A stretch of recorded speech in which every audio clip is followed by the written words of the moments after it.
Assalamualaikum warahmatullahi wabarakatuh. Waalaikumsalam warahmatullahi wabarakatuh. Alhamdulillahi rabbil alamin. Wassalatu wassalamu ala ashrafil anbiya'i wal mursalin Sayyidina wa maulana Muhammadin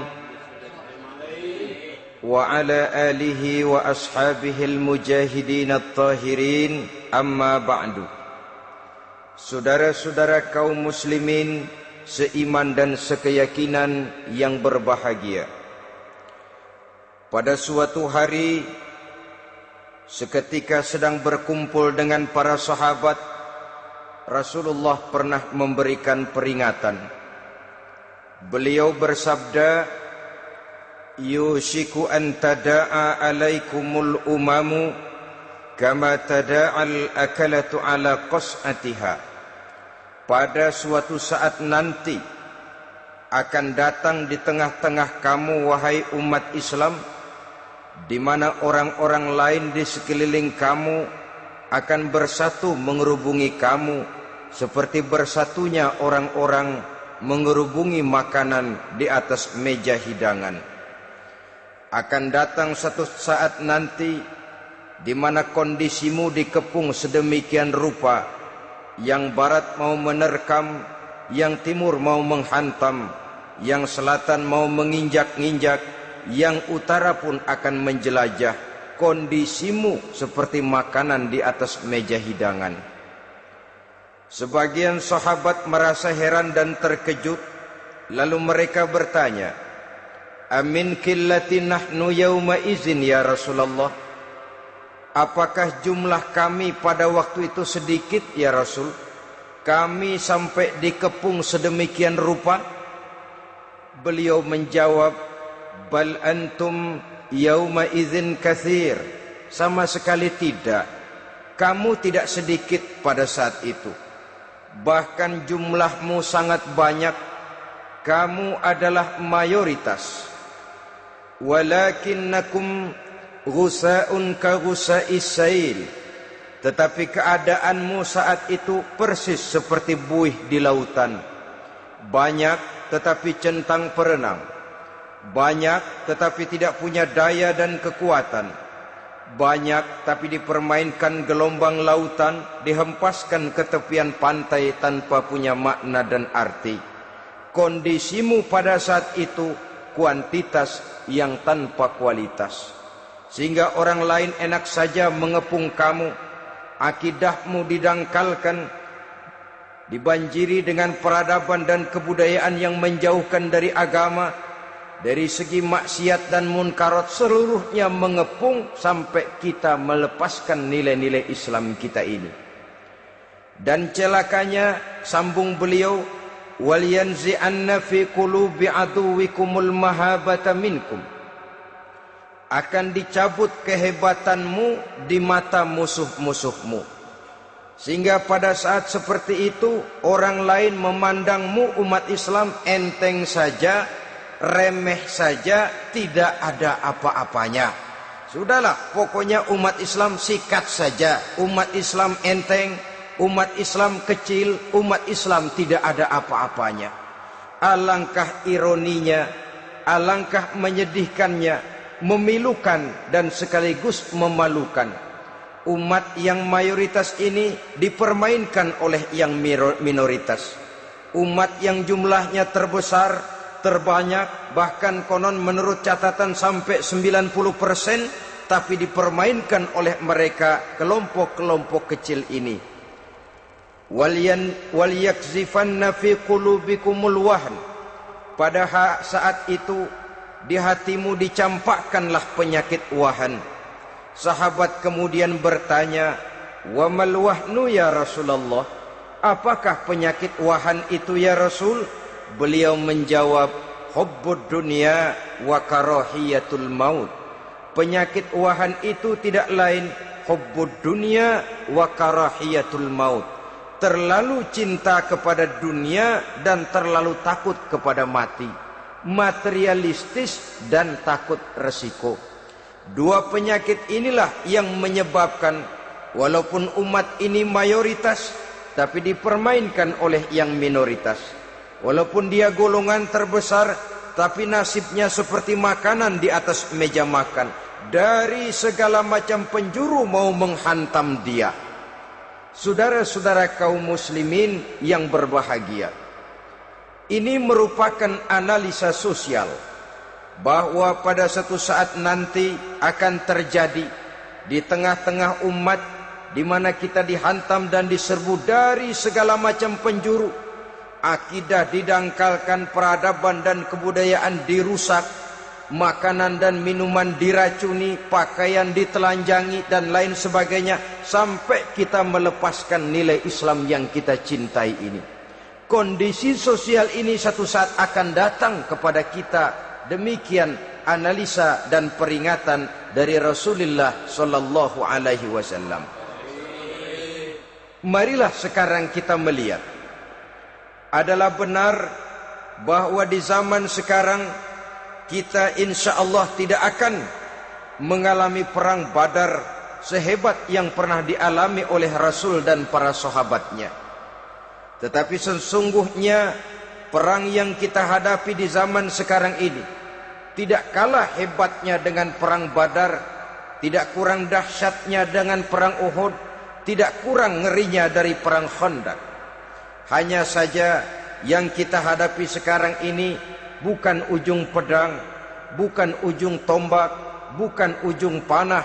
Yang kita hadapi sekarang ini adalah perang akidah, perang ideologi, perang mempertahankan keyakinan.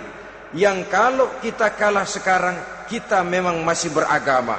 Tetapi anak kita, cucu kita, generasi yang akan hidup 5, 10, 20, 30 tahun yang akan datang, wallahu a'lam bissawab. Islam, saudara-saudaraku, tidak mungkin hilang dari dunia. Tetapi tidak mustahil Islam gulung tikar dari desa kita. Tidak mustahil Islam gulung tikar dari kampung dan kota kita, jikalau kita tidak menjaganya, jikalau kita tidak memeliharanya, bahkan jikalau kita tidak mewariskannya kepada anak-anak kita, generasi yang akan datang. Marilah kita mengingat sejenak bagaimana Islam di Spanyol yang pernah jaya, pernah mewarnai daratan Eropa, dan yang sekarang hanya sekedar tinggal ceritanya saja. Ini pernah diperingatkan oleh Rasul dalam satu hadis, sayati ala ummati zamanun la yabqal Islam illa ismun wala minal Quran illa rasmun. Akan datang satu masa di tengah umatku di mana pada masa itu Islam ada tapi hanya tinggal sekedar namanya saja, dan Quran pun ada tapi cuma sekedar tinggal tulisannya saja.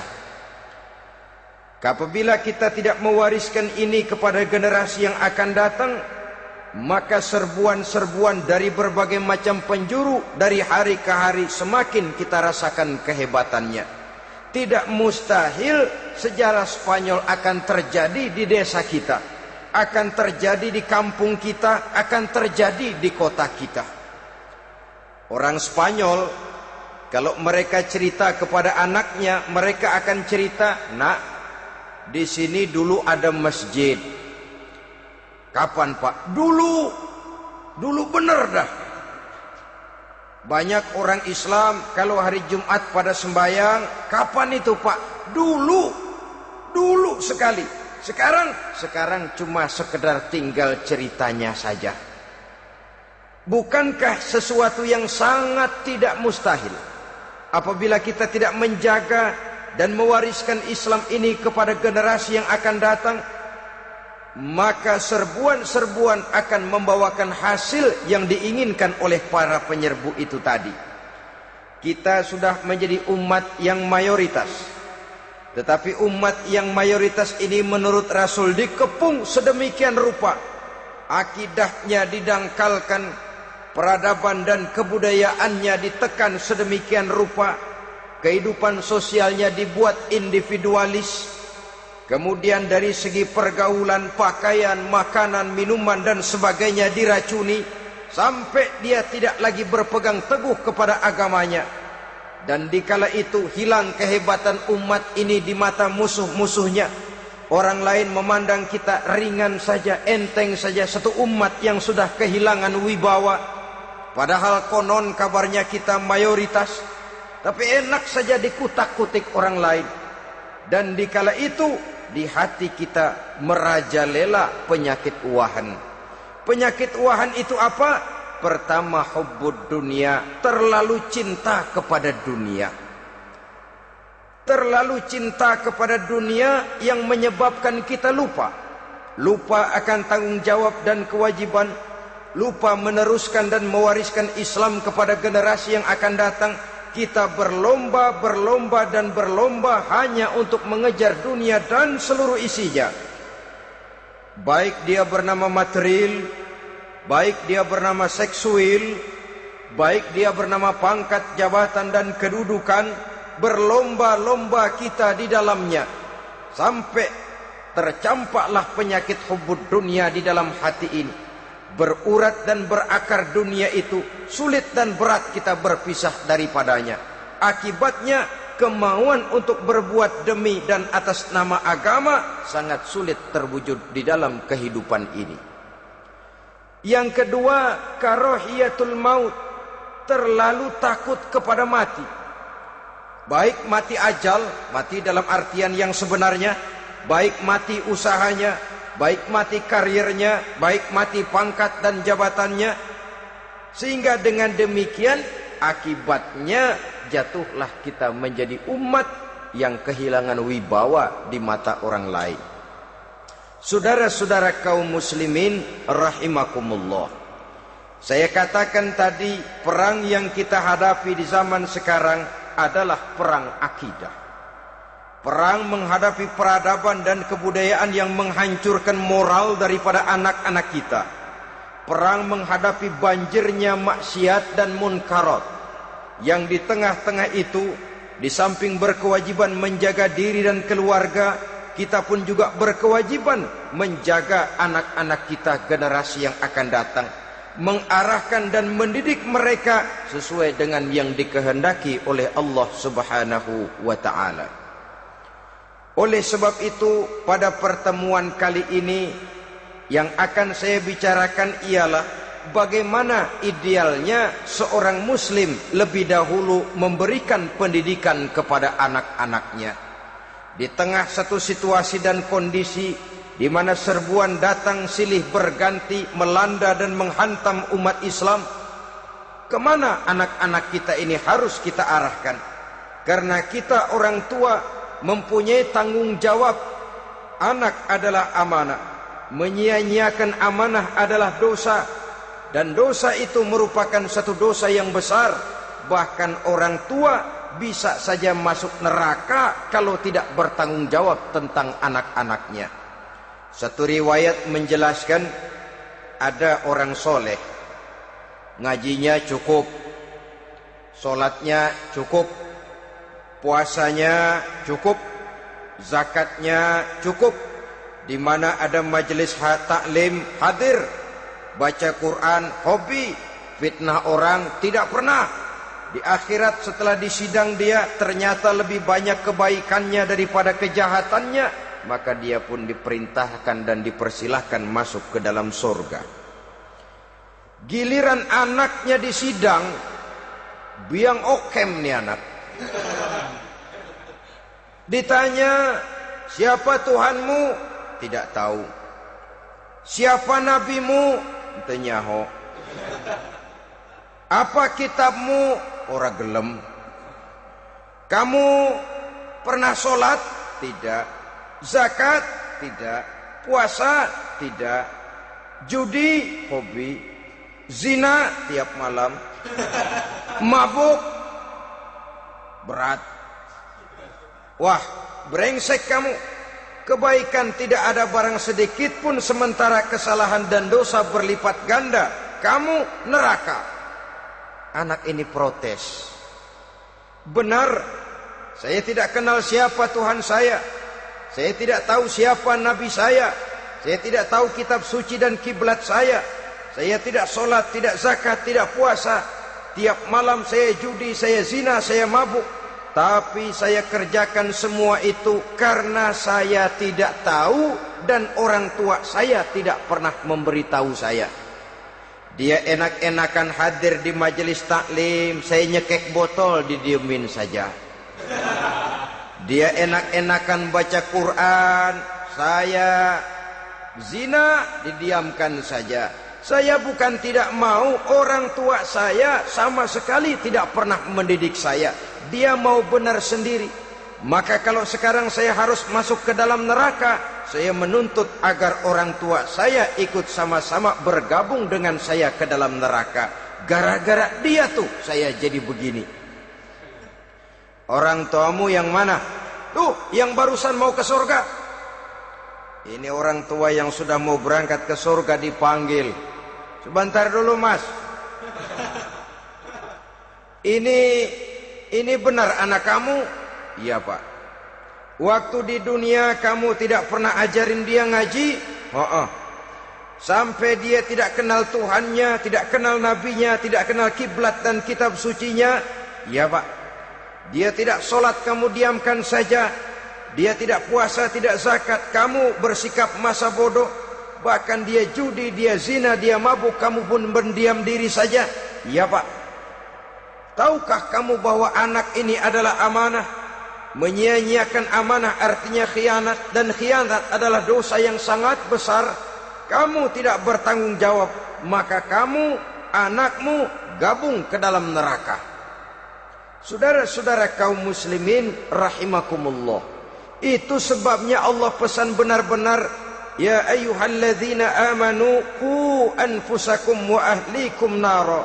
Hai orang-orang yang beriman, jaga dirimu dan keluargamu, istri, anak, orang-orang yang menjadi tanggung jawab dan kewajiban kita, jaga dan pelihara mereka dari api neraka. Saudara-saudara kaum muslimin, lalu kalau kita orang-orang tua yang hidup di zaman sekarang ini sudah sering beristighfar, mengurut dada, melihat situasi, membaca peta keadaan, konon tantangan yang akan dihadapi oleh anak-anak kita 15, 20, 25 tahun yang akan datang jauh lebih berat dari apa yang kita hadapi sekarang ini. Maka adalah wajar jika kita sebagai orang tua yang cinta kepada agama, cinta kepada anak-anak kita, berpikir untuk mewariskan nilai-nilai yang luhur ini kepada anak-anak kita generasi yang akan datang. Bagaimana pada mulanya kita harus mendidik mereka? Mari kita telusuri apa yang dicontohkan oleh Al-Quranul Karim. Orang-orang tua bijaksana yang diceritakan dalam Al-Quran, kalau sudah berpikir tentang anak-anaknya generasi yang akan datang, pendidikan pertama yang diberikan kepada anaknya ternyata adalah persoalan akidah. Nabi Ibrahim, pertanyaan yang paling merisaukan beliau buat anak cucunya ialah, ma ta'buduna min ba'di. Saudara bisa lihat surah Al-Baqarah ayat 133. Anak-anakku, kalau pada satu saat nanti aku, ayahmu ini sudah tidak ada lagi, meninggalkan kamu semua, meninggalkan kehidupan dunia ini, ma ta'buduna min ba'di, apa yang akan kamu sembah nak kalau ayah sudah tidak ada lagi? Jikalau ayahmu sekarang masih rajin ke masjid, melakukan rukuk dan sujud, i'tikaf dan membaca Quran, kalau satu saat ayahmu meninggalkan dunia ini, masihkah engkau mau ke dalam masjid? Masihkah engkau rukuk dan sujud? Masihkah engkau i'tikaf? Ma ta'buduna min ba'di, apa yang akan kamu sembah kalau aku ayahmu tidak ada lagi nak? Ditanamkan bukan hanya keyakinan bertauhid, sekaligus juga menyembah kepada Allah yang kita yakinkan dengan tauhid itu tadi. Bukankah berbeda dengan kita kebanyakan orang tua sekarang? Kita tidak pernah berpikir ma ta'buduna min ba'di, kalau bapak tidak ada kamu nyembah apa nak? Kita orang tua sekarang pagi-pagi malah berpikir, ma ta'kuluna min ba'di. Kalau bapak enggak ada, kamu nanti makan apa, nak? Bukan nyembah apa yang kita pertanyakan, bukan nyembah apa yang kita khawatirkan, makan apa, nak? Maka yang dicari lalu sekolah-sekolah yang bonafit, yang tidak peduli apakah itu merusak imannya, mematikan akidahnya, menghancurkan keyakinannya. Yang penting ada jaminan hari depan bisa dapat lapangan kerja. Akibatnya berduyun-duyun orang-orang tua muslim menyekolahkan anaknya di sekolah-sekolah yang bukan Islam, yang nyata-nyata membahayakan akidahnya. Dididik dengan kultur dan budaya yang bertentangan dengan nilai-nilai agamanya. Bukankah ini berarti merelakan anak untuk dikafirkan? Bukankah ini artinya menyerahkan anak untuk ditulis menurut selera para pendidik yang tidak sesuai dengan nilai akidah yang dimilikinya? Mengapa kita tidak berpikir seperti Nabi Ibrahim yang sebelum memberikan pendidikan kecerdasan, sebelum pendidikan matematika, IPS, PSPB dan disiplin ilmu lainnya, yang pertama ditanamkan, ma ta'buduna min ba'di. Kalau ayahmu tidak ada, kamu menyembah apa, nak? Menyembah Allah, apa nanti malah menyembah harta? Menyembah Allah, apa nanti malah mendewa-dewakan pangkat dan jabatan? Menyembah Allah, apa malah nanti menyembah alam? Itu yang dikhawatirkan Nabi Ibrahim kepada generasi yang akan datang. Dan itu saudara-saudara yang seharusnya mengkhawatirkan kita kepada anak-anak kita, generasi yang akan datang. Lihatlah serbuan akidah di zaman sekarang ini. Dimanfaatkan kemiskinan kita umat Islam. Diberikan kita tawaran berupa beras, pakaian, obat-obatan, kalau perlu beasiswa, asal bisa melepaskan keislaman kita ini. Bertahap, sedikit demi sedikit, step by step, shibran bi shibrin wa zira'an bi zira'in. Dan harus saya ingatkan, orang di zaman sekarang tidak mungkin menghantam Islam secara frontal. Tidak mungkin menghantam Islam terang-terangan, apalagi mengerahkan satuan militer. Tidak. Orang berhitung bagaimanapun kondisi dan kualitasnya umat Islam, mereka masih punya satu modal penting, fanatisme agama. Kalau ini disulut, api jihad segera berkobar, dan hanya maut yang bisa menghentikan orang yang dibakar dengan semangat jihad. Orang tahu itu. Betapa Uni Soviet kedodoran menghadapi mujahidin Afghanistan yang disulut oleh semangat jihad yang berkobar dengan persenjataan yang primitif ketimbang persenjataan Uni Soviet. Entah mereka pantang surut mundur ke belakang. Jadi jangan mimpi bahwa orang mau menghantam Islam ini dengan melarang pengajian, meruntuhkan masjid, menyegel pondok pesantren. Tidak. Melarang orang sholat, tidak. Kalau perlu masjid diperbanyak, musola diperbesar.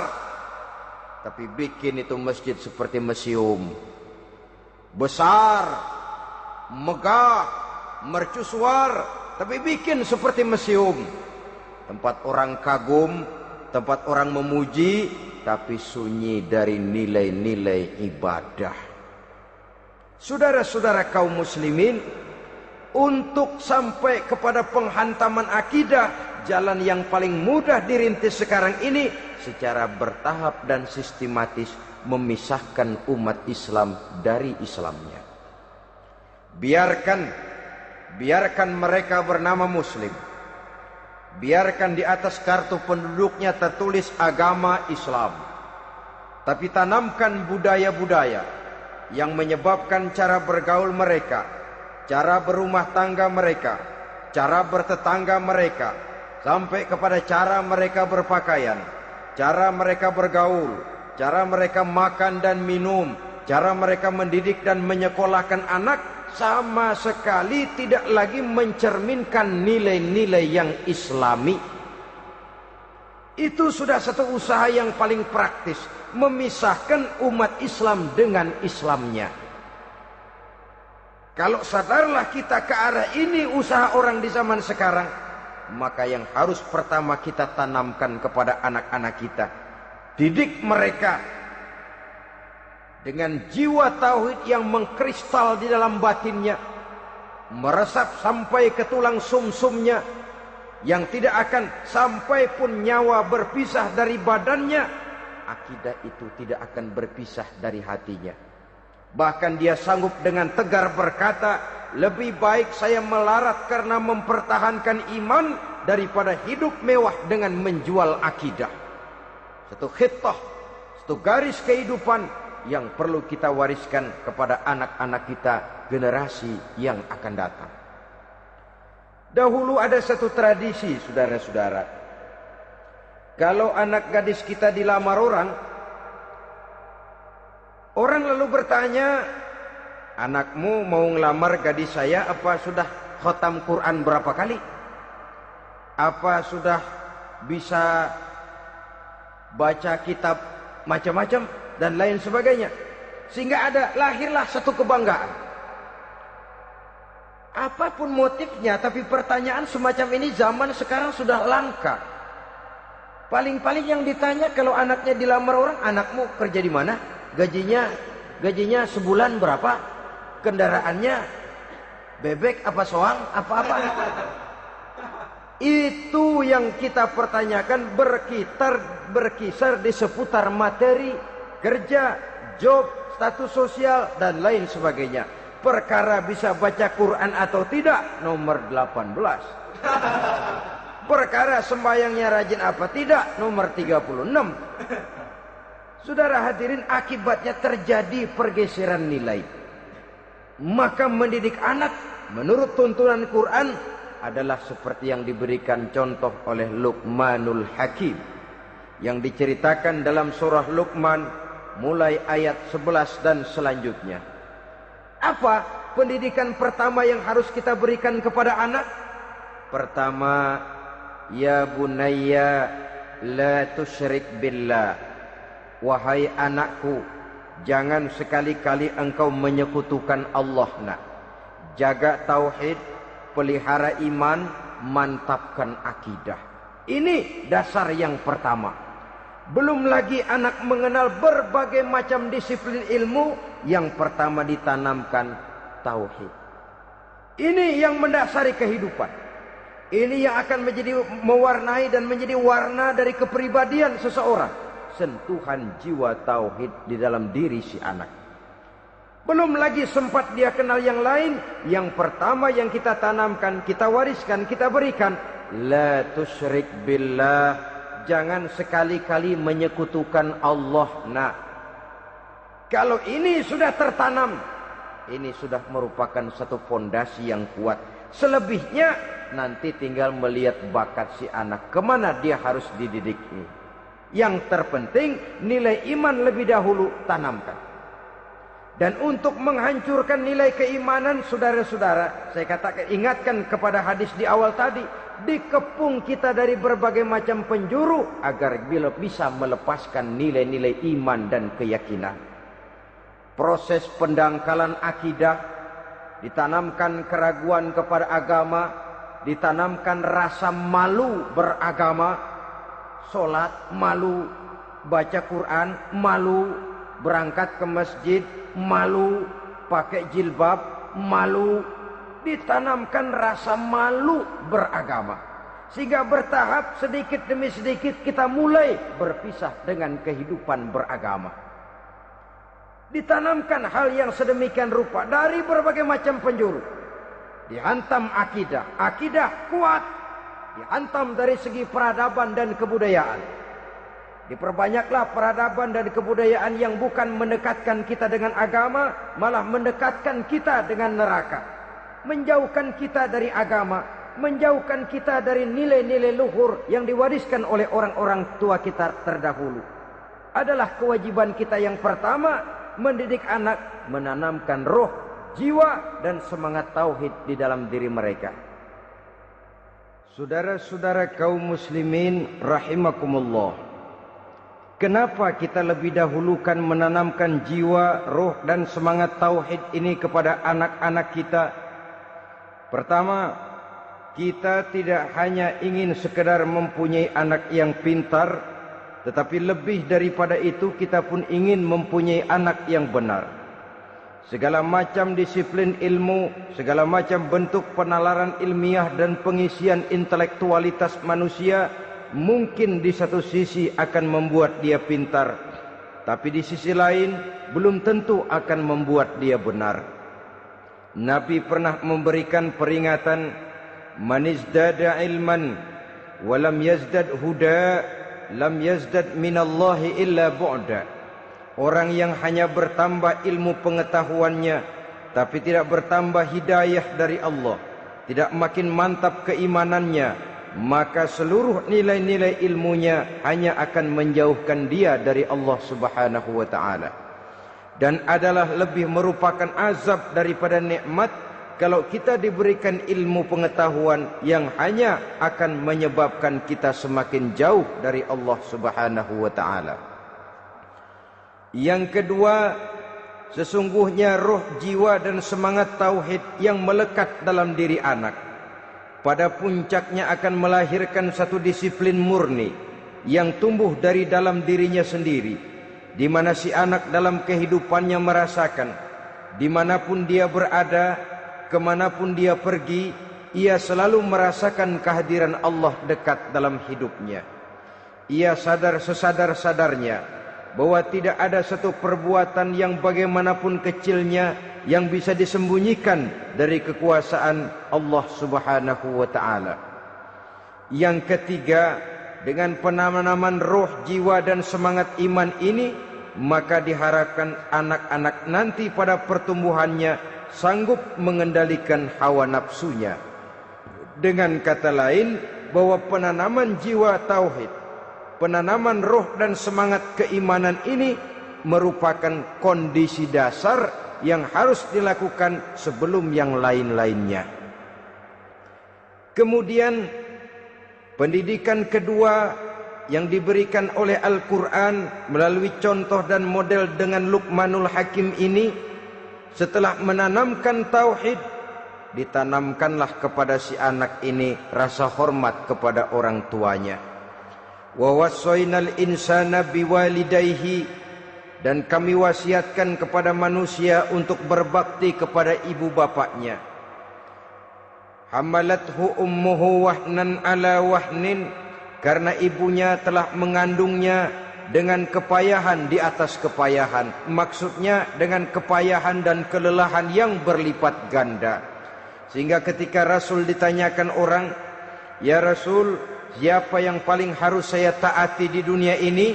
Beliau menjawab, "Ibumu." Kemudian, "Siapa lagi ya Rasul?" "Ibumu." Setelah itu, "Siapa lagi ya Rasul?"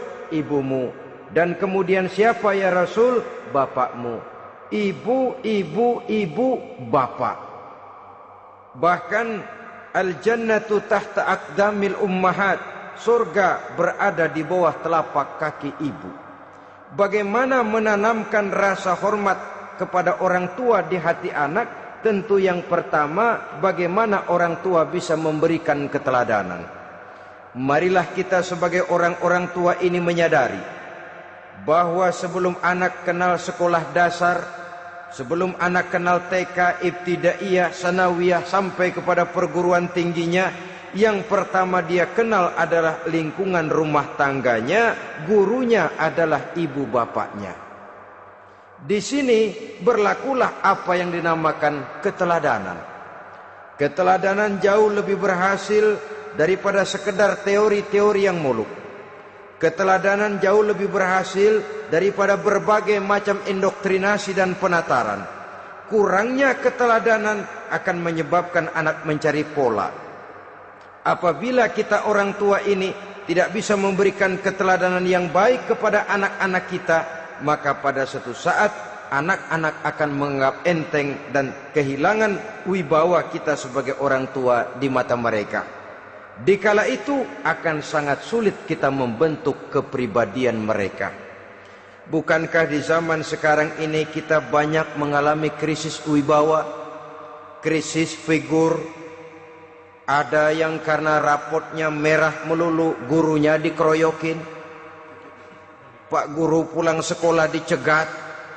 Bahkan nyaris ada orang tua pernah dibunuh oleh anaknya sendiri. Dan lain sebagainya, kasus-kasus yang sebenarnya tidak perlu terjadi. Karena memang bukan saja bertentangan dengan nilai budaya kita sebagai bangsa, tapi juga bertentangan dengan ajaran agama kita sendiri.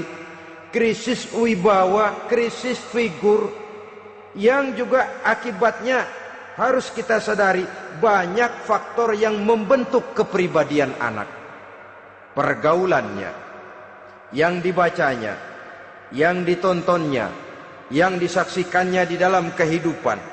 Benar kita menyekolahkan mereka, tapi berapa jam mereka di sekolah? 6 jam, 7 jam paling lama. Sedangkan mereka hidup 1 hari 1 malam 24 jam. Kalau cuma 7 jam di sekolah, ini berarti lebih banyak dia di luar sekolah.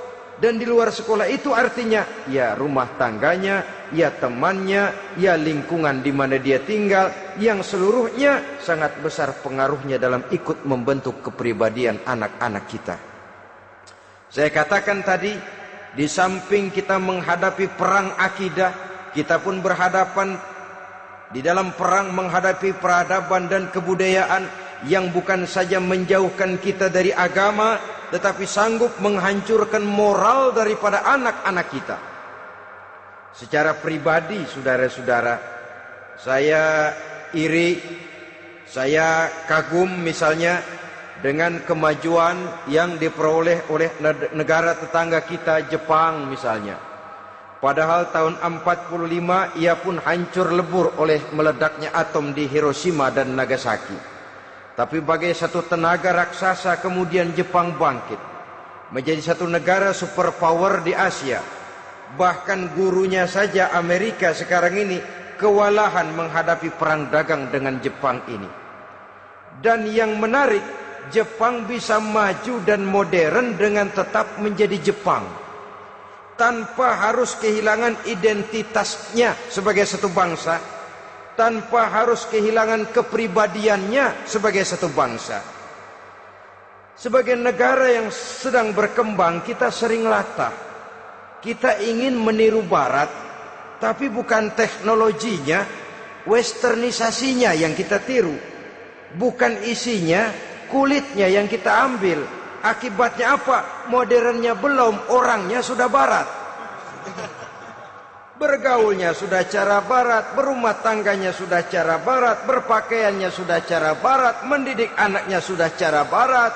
Di mana ketemu orang tua cukup hello daddy. Kulitnya kita ambil, sementara isinya kita campakkan. Ironi dan menyedihkan. Padahal kita sesungguhnya bisa maju dan modern, bisa mengejar segala ketinggalan dan keterbelakangan kita dengan tetap menjaga nilai-nilai luhur budaya kita sebagai satu bangsa, mengambil isinya, dan kalau memang tidak perlu lalu mencampakkan kulitnya. Pengaruh peradaban dan kebudayaan yang menghancurkan moral daripada anak-anak kita oleh pesatnya arus teknologi, oleh pesatnya arus komunikasi, di mana hal-hal yang terjadi di belahan dunia lain dapat kita saksikan hari ini juga melalui layar televisi. Yang terjadi di Amerika, di Eropa, di Afrika, di ujung dunia yang paling ujung sekalipun, di ujung dunia yang paling ujung, hari ini kejadian, hari ini sudah bisa kita saksikan. Pesatnya arus komunikasi, kalau jatuh ke tangan anak-anak kita yang belum mempunyai filter, daya saring positif, akan dicerna oleh mereka tanpa memilah dan memilih. Akibatnya orang kampung bilang kelolodan. Makan nggak dikunyah lagi, tentu saja akhirnya kelolodan. Dan kalau sudah kelolodan, menyusahkan kita seluruhnya. Oleh karena itu budaya menghormati orang tua perlu dijaga, perlu dipelihara dan diwariskan kepada anak-anak kita. tali silaturahmi sehingga ada respeknya kepada orang tuanya. Jangan bapaknya dianggap CS, ibunya dianggap CS, kakeknya dianggap CS. Hilang rasa respek, hilang rasa menghormati. Sementara orang tua sendiri tidak bisa memberikan keteladanan, kurang mendapat perhatian dan lain sebagainya. Apalagi kalau baik ibu maupun bapak adalah orang-orang karier yang setiap hari sibuk menghadapi tugas masing-masing. Bapak sibuk rapat, pindah kantor sana kantor sini, ibu sibuk arisan, besarlah anak-anak di tangan pembantu dan lain sebagainya, sehingga dia merasa kurang mendapat perhatian, dan ini akan ikut membentuk warna dari kepribadian yang dimilikinya.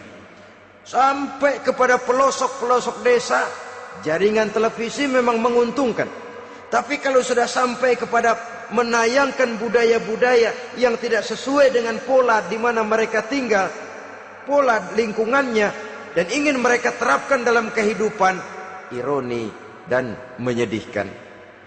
Maka sering dikatakan, jikalau ABRI masuk desa, rakyat beruntung. Jikalau listrik masuk desa, rumah jadi terang. Jikalau koran masuk desa, rakyat jadi cerdas. Jikalau hakim masuk desa, rakyat lalu sadar hukum. Tapi jikalau maksiat dan munkarat masuk desa, minuman keras masuk desa, judi masuk desa, pelacuran masuk desa, rakyat tentu kiamat. Dan kita harus punya budaya untuk memilah dan memilih, mempunyai filter untuk jadi daya saring positif. Oleh karena itu, saudara-saudara, tahap kedua setelah menanamkan jiwa tauhid kepada anak, tanamkan rasa hormat kepada orang tuanya. Orang tua itu ibu bapaknya, orang tua itu guru-gurunya yang mengajarkan dia, atau yang dianggap tua yang lebih senior dari dia. Karena tidak ada satu peradaban yang berdiri sendiri. Bagaimanapun maju dan modernnya kita sekarang, tentu merupakan mata rantai yang berkaitan dari generasi terdahulu. Ini yang kedua. Setelah tauhid, berbakti kepada ibu dan bapak. Tidak ada satu kebahagiaan yang bisa ditegakkan di dunia ini tanpa doa, tanpa restu daripada ibu dan bapak. Ini keramat hidup. Doanya dikabul Allah dan kutubnya juga dikabul oleh Allah Subhanahu wa ta'ala. Jadi mendidik anak setelah menanamkan jiwa tauhid, menanamkan rasa hormat dan taat berbakti kepada ibu bapaknya. Itu yang kedua. Kemudian yang ketiga, melalui model Luqman, Quran mendorong kita untuk mendidik anak, menanamkan etika otonom. Apa itu? Ya bunayya innaha in takum mithqala habbatin min khardalin fatakun fi sakhratin aw fis samawati aw fil ardi ya'ti biha Allah. Wahai anakku, sesungguhnya kalau ada satu kebaikan yang kamu kerjakan, kecil, tidak nampak oleh pandangan mata yang zahir, yang kecil itu tersembunyi di puncak langit, di dasar bumi yang paling dalam, atau di tengah batu hitam sekalipun, Allah pasti mengetahuinya dan pasti akan memberikan balasan yang seadil-adilnya. Pendidikan apa ini? Pendidikan moral, menanamkan etika otonom. Nah, kau berbuat baik jangan karena dilihat orang. Kau tidak mau melakukan kejahatan jangan cuma karena ada polisi. Kalau ada polisi kau tidak mau jahat, kucing juga begitu. Coba lihat kucing, taruh ikan asin di piring kaleng, tongkrongin. Aduh, kucing kalem, sopan, tenang. Sedikit kita lengah, habis ikan digarap. Tapi ditanamkan satu kesadaran, kemanapun kau pergi, apapun yang kau kerjakan, tersembunyi di tengah batu, di dasar bumi, di puncak langit, Allah pasti tahu. Dalam bahasa yang ringan, kita ini diawasi oleh dua hiperkomputer yang maha sensitif. Produksi langit mereknya Rokib dan Atid. Itu komputer yang sangat peka dan sensitif. Jangankan kita berbuat, kita berniat baik saja, komputer sudah nyatat sendiri. Inilah yang orang sekarang namakan waskat, pengawasan malaikat. Kalau hidup sudah merasa diawasi oleh malaikat, waskat berhasil. Tapi kalau waskat sudah diawasi malah nekat, itu yang gagal. Atau yang diawasi dan yang mengawasi sama-sama sepakat, itu juga bisa cincai. Saudara-saudara kaum muslimin rahimakumullah. Waskat dalam pengertian kita muslim, bagaimana hidup ini merasakan diawasi oleh malaikat. Intelektualitas yang tinggi sekalipun, IQ yang nilainya plus sekalipun, disiplin ilmu yang bagaimanapun banyak yang memenuhi benak kita, tanpa diiringi oleh etika otonom, orang sering mencari celah dan kesempatan. Mencari celah dan kesempatan. Tapi kalau sudah merasa kemanapun saya pergi, dimanapun saya berada, kebaikan bagaimanapun sekecilnya saya lakukan, toh Allah pasti akan memberikan balasan. In khairan fa khairun, wa in syarran fa syarrun. Jikalau baik, baik balasan yang kita terima. Jikalau jahat, jahat kejahatan yang kita terima. Kalau sudah ke arah ini kita berpikir, maka sesungguhnya kalau kita berbuat baik kepada orang lain, hakikatnya kita sudah berbuat baik kepada diri kita sendiri. Lalu tidak ada merasa rugi berbuat baik kepada orang. Karena manakala dia melakukan kebaikan kepada orang lain, artinya dia sudah berbuat baik untuk dirinya sendiri. Jadi setelah tauhid, kemudian berbakti kepada ibu bapak, yang ketiga baru pendidikan tentang akhlak, tentang moral. Pola ini yang sering terlupakan oleh kita, bahwa bagi kita itu pendidikan tidak lain upaya mencerdaskan otak anak. Jangan sampai sebab ini kelihatannya pembangunan makin maju, persaingan hidup makin tajam, tensi ekonomi semakin tinggi, sementara jumlah tenaga kerja dengan lapangan kerja yang tersedia jauh dari mencukupi. Jikalau tidak membekali anak dengan pendidikan yang menunjang lapangan pekerjaan, orang tua khawatir, takut sekali anaknya jadi gelandangan. Dikhawatirkannya kehidupan dunia ini, sementara dia lupa kalau anaknya bisa jadi gelandangan di akhirat. Padahal selama-lamanya gelandangan di dunia, paling seumur manusia itu 60 tahun, 70 tahun lah umur orang sekarang. 70 itu sudah luar biasa itu. Tapi kalau harus menggelandang di akhirat, menjadi gelandangan di akhirat, alangkah menyedihkannya. Apakah akan kita korbankan satu kehidupan yang langgeng, abadi, cuma karena tertipu oleh fata morgana dan kamuflase? Kita korbankan yang sedikit, kita korbankan yang besar karena kita memilih yang sedikit. Dalam bahasa Al-Quran memang pernah diceritakan hidup ini hakikatnya perlombaan, saudara-saudara. Perlombaan. Dan di dalam perlombaan itu ada yang menang, ada yang kalah. Al-Quran lalu memberikan peringatan, Alhaakumut takatsur, kamu telah lalai karena berlomba-lomba memperbanyak harta, mempertinggi pangkat dan kedudukan, hatta zurtumul maqabir, sampai kamu akan masuk ke liang kubur baru sadar. Apalagi kalau nafas sudah sampai di tenggorokan.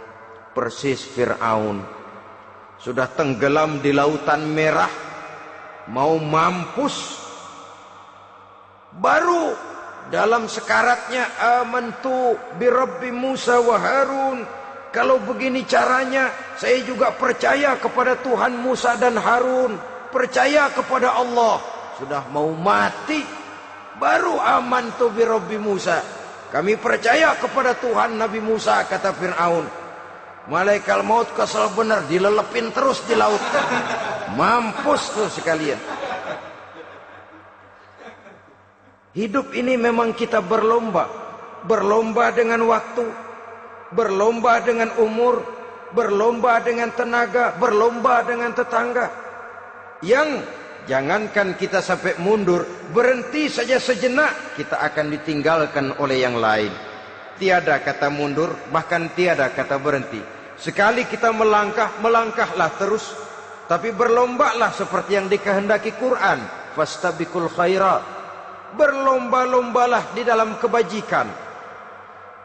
Jangan berlomba-lomba di dalam kemaksiatan, kemunkaran, kejahatan. Berlombalah dalam urusan kebaikan. Saudara-saudara kaum muslimin rahimakumullah. Tauhid, berbakti kepada ibu bapa, kemudian pendidikan tentang moral. Apabila pendidikan tentang moral sudah tertanam, barulah lihat bakat si anak. Kemana bakatnya? Anak saya kelihatannya dari kecil demennya main bedil-bedilan saja. Beri kali itu. Kirim ke Magelang, masukkan akabri. Tapi dengan syarat 3 itu tadi. Iman sudah tertanam, rasa bakti kepada ibu bapak sudah ada, dan punya nilai moral. Sehingga boleh jadi nanti dia menjadi jenderal yang beriman, yang berbakti kepada ibu bapaknya, dan punya moral yang tinggi. Kan lebih baik rakyat rendah tapi akhlaknya tinggi, daripada pejabat tinggi tapi moralnya rendah. Jauh lebih baik rakyat rendah punya moral tinggi ketimbang pejabat tinggi punya moral rendah. Nilai moral ini yang jadi ukuran dan barometer di masyarakat. Yang ini yang sering kita lupakan. Bahwa kehancuran satu bangsa dimanapun di dunia ini selalu dimulai dengan kehancuran moral daripada bangsa itu sendiri. Sekarang membina nilai moral ini berat. Gadis kita, remaja, putri diberikan pakaian jilbab, mungkin dia sendiri masih setengah-setengah, ditambah lagi oleh ledekan temennya. Jilbab lah kuno. Bau sorga lah, bau masjid lah, bau menyan lah. Ditanamkan rasa malu untuk hidup dekat dengan agama. Kalau moral semacam ini sudah tertanam, sedikit demi sedikit kita mulai mengucapkan selamat tinggal kepada agama.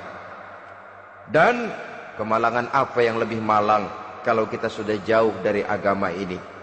Bukankah Islam telah menyelamatkan manusia dari penyakit jahiliyah dan membawanya kepada satu kehidupan yang maju dan modern?